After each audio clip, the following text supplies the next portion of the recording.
এখান থেকে টাটা বিদায়ের পর জানেন যে মমতা বন্দ্যোপাধ্যায় তিনি ক্ষমতায় আসেন এবং তারপর থেকে সিঙ্গুরের কি অবস্থা, সেই সিঙ্গুর কিন্তু এবারে বিধানসভা নির্বাচনে প্রধান ইস্যু হয়ে উঠেছে। সিঙ্গুরের যে উন্নয়ন মমতা বন্দ্যোপাধ্যায় তিনি বলেছিলেন যে সিঙ্গুরের উন্নয়ন করবেন, কিন্তু কোথায় সিঙ্গুরের উন্নয়ন? অর্থাৎ সিঙ্গুরের উন্নয়ন যদি টাকারা এখানে আসতো তাতে কিন্তু সিঙ্গুরের উন্নয়ন শুধু নয়, উন্নয়ন হতো সারা পশ্চিম বাংলার। সেইটা যদি বঞ্চিত করা হয়েছে সিঙ্গুরবাসীকে নয়, পশ্চিমবঙ্গবাসীকে। চারিদিকে কিন্তু একটা ধ্বংসের চেহারা, যেখানে এই কারখানা হলে পাল্টে যেত একদম চেহারা, এখানকার চেহারা। আজ দেখুন যে শুধু ধ্বংস, সিমেন্টের চাই পড়ে আছে চারিদিকে, কংক্রিটের চাই, একদম অনেকটা গভীর পর্যন্ত এই কংক্রিটের স্ট্রাকচার গুলো ছিল। আজ সেগুলোকে ভেঙে কোনো রকমে তার উপরে মাটি দিয়ে তার গ্যাটিস মেরে জমি চাষের জন্য তৈরি করা হচ্ছে। যদিও শুনলেন যে এখনো পর্যন্ত বেশিরভাগ মানুষ কিন্তু জমি পাননি, জমি সীমানা নির্ধারণ হয়নি, করাটা অসম্ভব এখানে। এটা অত্যন্ত কঠিন কাজ। তাই চাষিরা এখনো এবার কিন্তু তারা বুঝতে পারছে যে এখানে তারা কত বড় ভুল করে ফেলেছেন। আজকে টাকাদের হাতে থাকলে এই জায়গার প্রচুর মানুষ তারা চাকরি পেতেন, আজ তারা খুব অসহায় ফিল করছে। তাই তারা চাইছেন যে ফিরে আসুক টাটা, আবার এখানে শিল্প হোক। আর সত্যি টাকাটা ফিরে আসবে কিনা সেটা ভবিষ্যৎই বলবে। এখানে কি শিল্প হলে ভালো হতো? হ্যাঁ, শিল্প হলে ভালো হতো, কর্মসংস্থান একটা পাওয়া যেত। তখন কি আপনারা শিল্প বিরোধিতা করেছিলেন, তাই তো? বিরোধিতা বলতে পলিটিক্স এর ব্যাপার, বুঝলেন তো। এবার আমরা খেটে খাওয়া মানুষ, এবার যেমন চলছে তেমন। এখন কি চাইছেন আপনারা? এখন কিছু দরকার আছে এখানে হবে কর্মসংস্থান, কেন ভিন রাজ্যে সব আর কি ইনকামের জন্য চলে যাচ্ছে। হ্যাঁ, কিন্তু এখানে দরকার ছিল যে আপনার একটা কিছু হওয়ার, কর্মসংস্থানটা হয়। এখানে কি দেখছেন? এখানে তো টাটাদের কারখানা হওয়ার কথা ছিল, কি দেখছেন? কি দেখি, শুধু মা দেখি পড়ে আছে, কাজও হচ্ছে না। আর কি বলবো, টাটাদের কারখানা হলে তো ভালো হতো। ভালো হতো। আমি তো পাশে এতে কাজ করি। হ্যাঁ, আমরা পুরানো থেকে যে টিটাগড়ে কাজ করি, এখানে হলো আমরা চান্স পেতাম কাজকর্ম, কিন্তু যা হয়েছে সেটা তো ভালো হয়নি। শ্মশানে পরিণত করে দিয়ে পরিণত করেছে। এখন তো বলতে যে অনেক উন্নয়ন করেছে, কি উন্নয়ন করেছে দেখতে পাচ্ছি না। উন্নয়নের নামে তো শুধু ঘাস পেয়ে পড়ে রয়েছে। জমি ছিল আপনার? হ্যাঁ, আমাদের জমি ছিল। কত বিঘে? ওই আপনার 20 কাঠার মতন ছিল। পেয়েছেন? ফেরত পেয়েছেন? হ্যাঁ হ্যাঁ, ফেরত। কি বুনছেন এখন? আলু হয়েছে। আলু হয়েছে। আচ্ছা, সিঙ্গুরে যদি সার্বিক যে টাটারা চলে গেল, তাতে তো ক্ষতি হয়েছে সিঙ্গুরের মানুষের। সিঙ্গুরের ক্ষতি হয়েছে বলতে যে দেখুন, সেটা তো টাটা হলে খুব ভালো হতো, এতে কোনো সন্দেহ নেই। এখন আপনারা চাইছেন টাটারা ফিরে আসুক? না, টাটা ফিরে আসুক সে সবাই চাইছে, কেউ চাইছে না যে টাটা এখান থেকে চলে গেছে, কেউ চাইছে না। টাটা ফিরে আসুক, এতে তো ভালো কথা। দেখুন এখানে প্রচুর মানুষ এসছেন যারা এই জায়গায় দেখতে এসছেন কি অবস্থা। কারণ কয়েকদিন আগে এখানে প্রধানমন্ত্রী এসেছিলেন, মুখ্যমন্ত্রী নিজে এখানে মিটিং করে গেছেন, পাল্টা মিটিং করে গেছেন, এসআইআর নিয়ে কবিতা শুনিয়ে গেছেন। আর এখানে প্রচুর মানুষ তারা এসছেন ঘুরতে, দেখতে কি অবস্থা। আমি জিজ্ঞেস করবো না যে এরা কি দেখছেন, এখানে কি দেখছেন, কি অবস্থা দেখছেন? এখানে উন্নয়নটা হলেও সবার পাবলিকের জন্য সবার ভালো হতো, কিন্তু এটা যে বন্ধ করে দিয়েছে সবচেয়ে বড় ক্ষতি করেছে জনতার জন্য। মমতা ভুল করেছেন বল? হ্যাঁ, জনতার জন্য ভুল করেছে, মানে পশ্চিমবঙ্গের জন্য ভুল হয়েছে এটা। মানুষ বুঝতে পারছেন যে এখানে ক্ষতি করে দিয়েছেন, পশ্চিমবঙ্গের জন্য ক্ষতি করে দিয়েছেন মমতা বন্দ্যোপাধ্যায় টাটারা চলে যাওয়ার পর। এই রাজ্যের অবস্থা অত্যন্ত খারাপ হয়ে গিয়েছে, কারণ কোনো শিল্প নেই এখানে, শিল্প আসছে না। আচ্ছা দাদা, আপনিও কলকাতা থেকে এসেছেন, কি দেখছেন এখানে? এখানে টাটাদের কারখানা হওয়া হয়ে গেছে, শুধু মাছ ধরু করছে তাই দেখছি। এখানে তো শিল্প হলে তো চেঞ্জ হয়ে যেত। আজ হলো না, কি বলবেন এখানকার মানুষ? আপনি সব থেকে বড় কথা হচ্ছে সিঙ্গুরের লোকের মতো মূর্খ লোকরা পৃথিবীতে জন্মায় না। সিঙ্গুরের লোক মূর্খ বলেই আজকে এই জিনিসটা করেছে। কারণ কলকাতার বুক থেকে এমন কোনো ব্যক্তির সাহস হতে পারে না যে আমাদের সিঙ্গুরের বুকে এসে একটা মানুষকে মানে একটা প্রজেক্টকে তাড়িয়ে দেওয়া। সেটা একমাত্র সিঙ্গুরের মানে লোকেদের নিজস্ব দোষের জন্যই হয়েছে। মানে সিঙ্গুর গেছে, পাশাপাশি পশ্চিমবঙ্গের অর্থনীতি, শিল্প হিরোটার সিঙ্গুরই মূল কারণ। অবশ্যই তাই।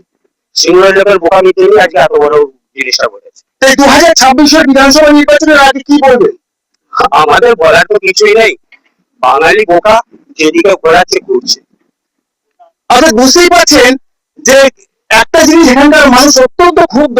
আমি এই দাদার মুখটা দেখাতে পারলাম না কারণ তিনি ভয় পাচ্ছেন, কিন্তু তার বক্তব্যটা খুব পরিষ্কার যে সিঙ্গুরের মানুষ এবং বাঙালি তারা কিন্তু তাদের বোকামির জন্য আজকে এত বড় পরিণতি হয়েছে। আপনার এখানকার কি বলবেন? সিঙ্গুরে শিল্প নেই, এরকম জমি বেরোতে জমি ছিল, জমি বলে কোনো জিনিস ছিল না, তখন এসব হয়ে যেত।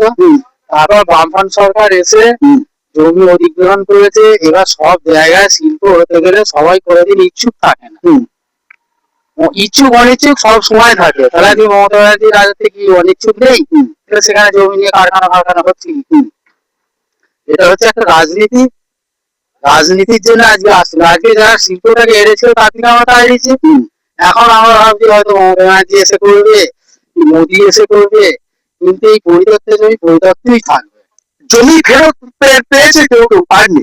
কেউ কেউ পেয়েছে, কেউ কেউ পেয়েছে, তবেই তো সব হয়েছে। আলু চাষ করেছে, কিছু পেয়েছে, অনিচ্ছুক যেগুলো আছে হয়তো কিছু আছে। এবার এসব রাজনীতির ব্যাপার আছে, কিন্তু সিঙ্গুরে সেই বোকাই রয়ে গেল। এসআই সিঙ্গুরের মুখ্যমন্ত্রী এলেন, এসে তো এসআইআর নিয়ে কবিতা শুনিয়ে গেলেন। কি বলবে? কি বলবে, এসব কবিতা বলছে, শুনতে হবে, না শুনলে অসুবিধা আছে। কিন্তু সিঙ্গুরের যে একটা ঐতিহ্য, যে সবাই একটা আশা করেছিল যে একটা ইয়ং ছেলেরা এসে নতুন জেনারেশনের একটা চাকরি হবে, এই হবে, আজ পর্যন্ত হলো না। এই যেখানে টাটা কারখানা হওয়ার কথা ছিল সেখানে দেখছেন কি অবস্থা, এখন পিকনিক হচ্ছে, একটা পিকনিক হচ্ছে এখন এখানে, কিন্তু কারখানা চিমনিতে ধোঁয়া ওড়ার কথা। পিকনিক করছেন? হ্যাঁ, পিকনিক করছে।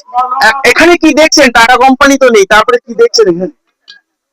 এ ফাঁকা ময়দান পড়ে আছে, ফাঁকা মাঠ। আপনাদের জমি ছিল এখানে? আমাদের একটু ছিল। পেয়েছে, ফিরে পেয়েছেন? ফিরে পেয়েছি। ফিরে পেয়েছে। কি চাষ করেন? কিছুই চাষ হয় না, ওই বেনাবন হয়ে পড়ে আছে। বেনাবন হয়ে পড়ে আছে। কারখানা হলে ভালো হতো, তাই তো? হ্যাঁ, হতো তো, ভালো হতো। আর তো মুখ্যমন্ত্রী তো এখানে মিটিং করতে এলেন, এসে তো মানে কবিতা শুনিয়ে গেলেন, এসআইআর নিয়ে মারা গেছে, কবিতা শুনিয়ে গেলেন। কি বলবেন? ও সবাই সব রকম বলে যায়, কিছুই করে না। কিছুই করে না। আর বিশ্বাস না 15 বছরে কতটা ডেভেলপ হয়েছে এখানকার? সেটা বলতে পারছি না। সিঙ্গুরের মানুষ কতটা মানে সিঙ্গুরের মানুষের জন্য কি করেছেন মমতা বন্দ্যোপাধ্যায়, যে প্রতিশ্রুতি দিয়েছিলেন? ওগুলো বলতে পারছি না আমি এখন। সিঙ্গুরের মানুষের জন্য মমতা বন্দ্যোপাধ্যায় কতটা উন্নতি করতে পেরেছেন 15 বছরে? এখানকার টাকাদের তাড়িয়ে তিনি তো ক্ষমতায় এসেছিলেন, আপনারা ভোট দিয়েছিলেন তাকে। বলুন। করেছে, কিন্তু এখনো কিছু বাকি আছে। যেটা এখানে টাটা কারখানা হলে মানে ছেলে মেয়েদের ভালো সুবিধা হতো। এখন এখানে লেখাপড়া শিখে এখন বিদেশে যেতে হচ্ছে, যে কোনো জুয়েলারি কাজ হোক যাই হোক কিছু করতে হচ্ছে। এখানে তার কারখানা হলে চাকরি বাকরি পেত, এটাই সুবিধা হতো। তাহলে কি এখন চাইছেন টাকাটা ফেরত আসুক? আর টাটা কেন, যে কোনো কোম্পানি এলেই হবে। সিঙ্গুরের শিল্প হোক, তাই তো? হ্যাঁ হ্যাঁ, শিল্পটা এটা অবশ্যই হওয়া দরকার। আপনারা চাইছেন? হ্যাঁ। এই যে সিঙ্গুরের টাকাটা চলে যাওয়া, তার ফলে একটা ব্যাড মেসেজ সারা ভারতবর্ষ না পৃথিবীর কাছে গেছে, যার ফলে দেখুন যে পশ্চিমবঙ্গে শিল্প আছে, টাটা একটা ইন্টারন্যাশনাল কোম্পানি। কি বলবেন যে সিঙ্গুরের রিপোর্ট এইরকম একটা অবস্থা হয়ে আছে, যে কারখানা তৈরি হয়ে গেছিল? তৈরি হয়ে গেছিল, রাজনৈতিক দিক থেকে তো খুবই খারাপই, কিন্তু পরবর্তীকালে যদি সিঙ্গুরের শিল্প হয় বা অন্য কোম্পানি আসে, আমাদের দিক থেকে, এখানকার সিঙ্গুরের মানুষের দিক থেকে খুবই ভালো হবে। ব্যবসা আগে বাড়বে, ডেভেলপ হবে। আমরা চাই টাটা হোক, অন্য কোম্পানি হোক, এখানে হোক, এটাই চাই। শিল্প চান? শিল্প চাই। এখানে আরো কিছু মানুষ রয়েছেন, দেখছেন যে এটা কুল গাছ, সবাই কুল খাচ্ছেন এখানে। আমি ওনাদেরও জিজ্ঞেস করবো ওনারা কি ভাবছেন এই যে শিল্প না আসা, এবং মমতা বন্দ্যোপাধ্যায় প্রতিশ্রুতি দিয়েছিলেন তিনি সিঙ্গুরের উন্নয়ন করবেন, তো কতটা করতে পেরেছেন? মমতা বন্দ্যোপাধ্যায় তো এসছিলেন কয়েকদিন আগে, আপনাদের এসআইআর কবিতা শুনিয়ে গেলেন, কি বলবেন? এসআইআর যেটা জরুরি ছিল সেটা সরকারের তরফ থেকে করা হচ্ছে, খুব ভালো ব্যাপার। কিন্তু শিল্প নামে ধোঁকা হচ্ছে, সেটা তো সিঙ্গুরবাসী সবাই জানে। সেগুলো কিছুই হয়নি, শুধুমাত্র ভাওতা, এছাড়া আর কিছুই না। সিঙ্গুরে শিল্প দরকার আছে। মমতা বলছেন যে তিনি অনেক কিছু করেছেন, সিঙ্গুরের উন্নয়নের জন্য অনেক কিছু করেছেন, আরো করবেন। কিছুই তো করেননি। একটা সিঙ্গুর হসপিটাল, সেটাও উন্নতি তার কিছু হয়নি, যেমন 10 বছর আছে সেরকমই আছে। আজকালকার রাস্তাঘাট গুলো দেখুন, যে পিচ দিয়েছে 1 ইঞ্চিও পিচ নেই, সে হয়তো 1 মাসের মধ্যে খারাপ হয়ে যাবে। নামই পথশ্রী প্রকল্প, হতশ্রী চেহারা নিয়ে এসো। পথশ্রী কি আর নেই। অর্থাৎ বুঝতে পারছেন যে সিঙ্গুরের মানুষ কিন্তু আর মমতার উপর আস্থা রাখতে পারছেন না, কারণ তারা বুঝে গেছেন যে সিঙ্গুরের মানুষকে ধোঁকা দিচ্ছেন মমতা বন্দ্যোপাধ্যায়। তাই তিনি এবারে সিঙ্গুরে এসে খুব একটা লাভ হয়নি, বা এখানকার মানুষ তার বক্তব্য খুব একটা গুরুত্ব দিচ্ছেন না। বুঝতেই পারছেন যে অনেকে কিন্তু বলতে চাইছেন না, তবু কিন্তু সকলের একই বক্তব্য, বেশিরভাগ মানুষের একই বক্তব্য যে সিঙ্গুরকে শ্মশানে পরিণত করে দিয়েছেন মমতা বন্দ্যোপাধ্যায়, এবং সাথে সাথে পশ্চিমবঙ্গকে।